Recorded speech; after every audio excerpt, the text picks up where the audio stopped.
Halo Sobat Bisnis, balik lagi di World Cup Vaganza. Sekarang kita mendatangkan langsung seorang yang bermain untuk Timnas Maroko. Ada Mas Safian. Apa kabar?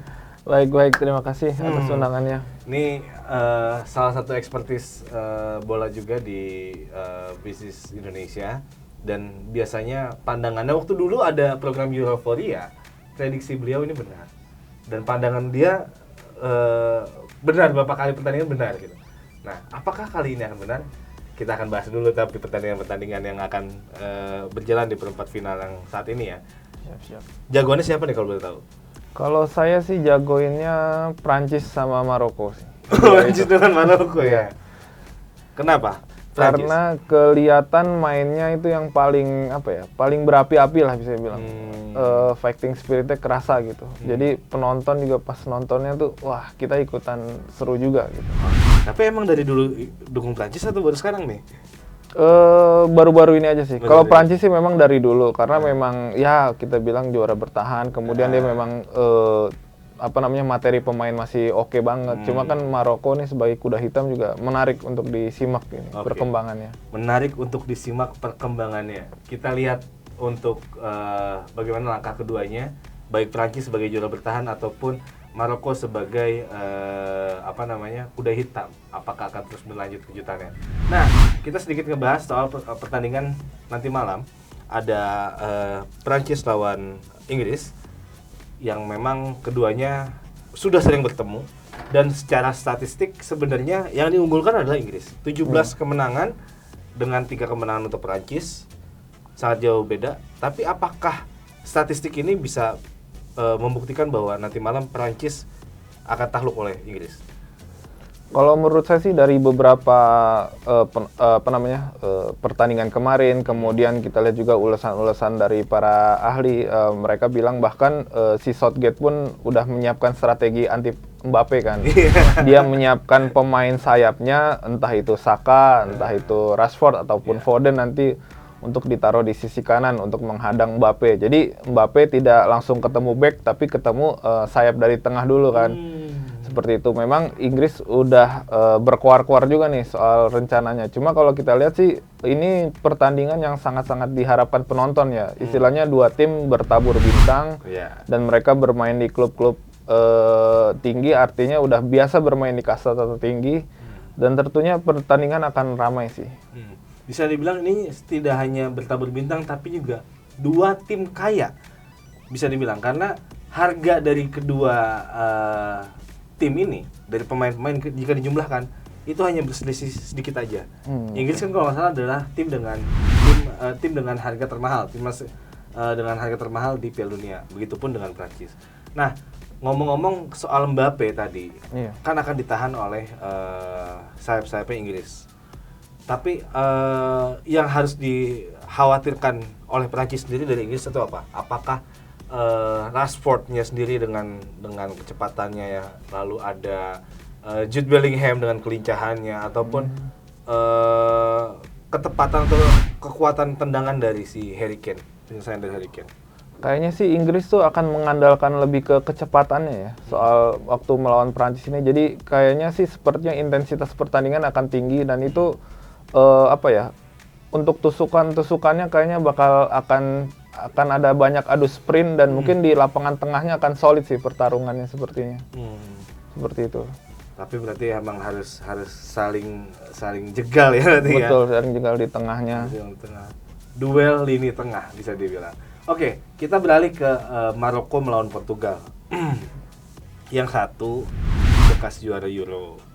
Yang satu lagi raksasa yang baru kebangun lagi karena dulu Maroko juga sudah sering masuk Piala Dunia, tapi prestasinya baru bagus sekarang. Betul.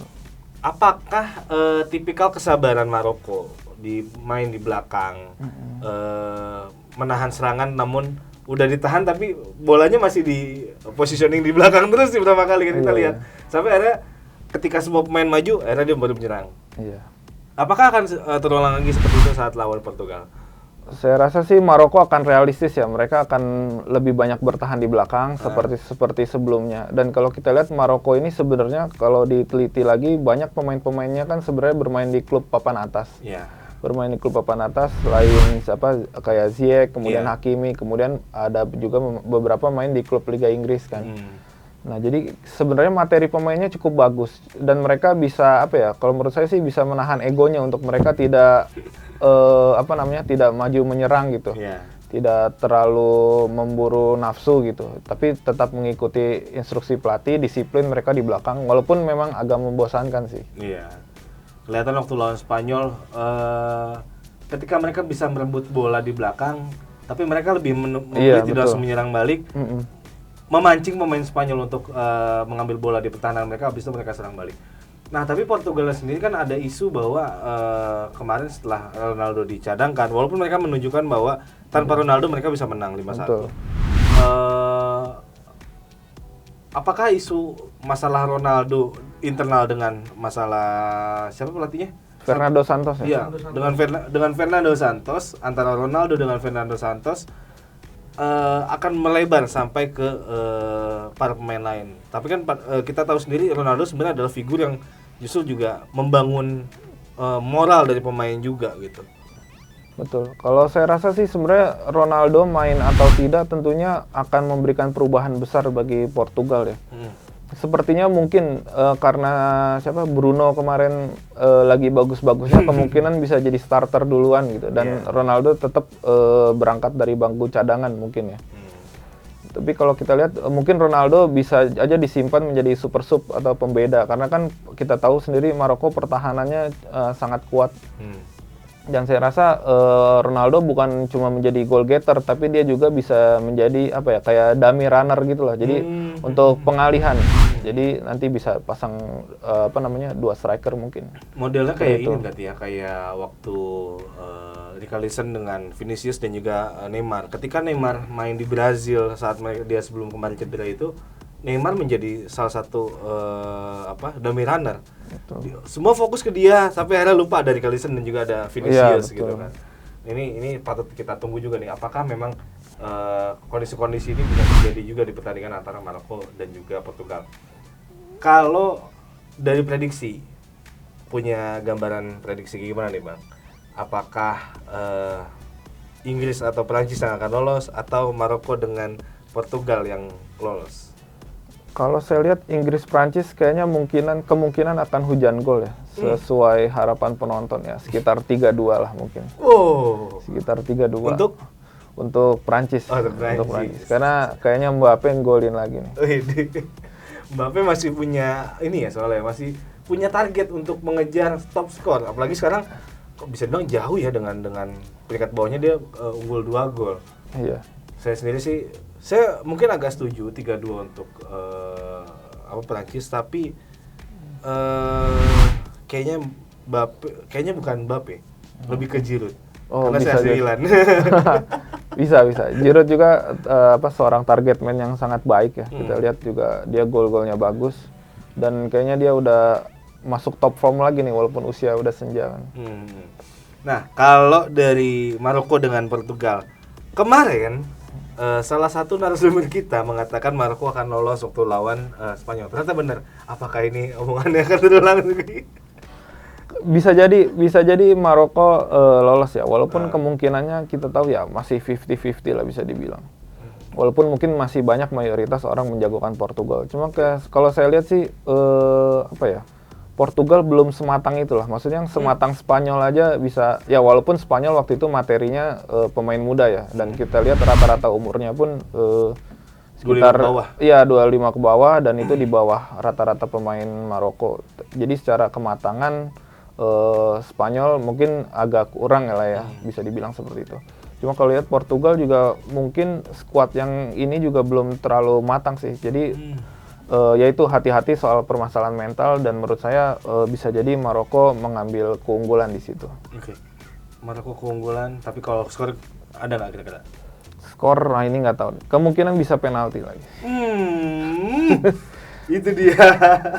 Karena memang saya akui sendiri, memang kalau untuk Maroko dan Portugal Maroko punya kekuatan pertahanan yang bagus. Betul.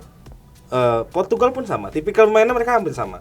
Dimana memang sama-sama menyerang dengan tidak dengan cepat, lebih ke efektif.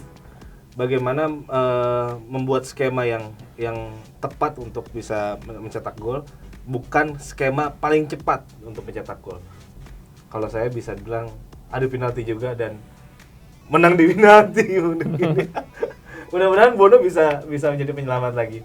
Nah, itu dia mungkin sedikit bahasan tentang perempat final antara Prancis dengan Inggris dan juga ada Portugal melawan Maroko.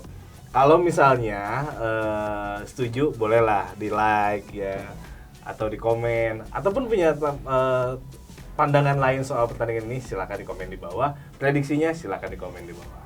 Oke, terima kasih Bang Hapian. Siap, terima kasih banyak Bang Olga. Mudah-mudahan Prancisnya bisa juara. Siap, amin. Amin. Oke, itu saja dari kita. Sampai jumpa di World Cup Vaganza berikutnya.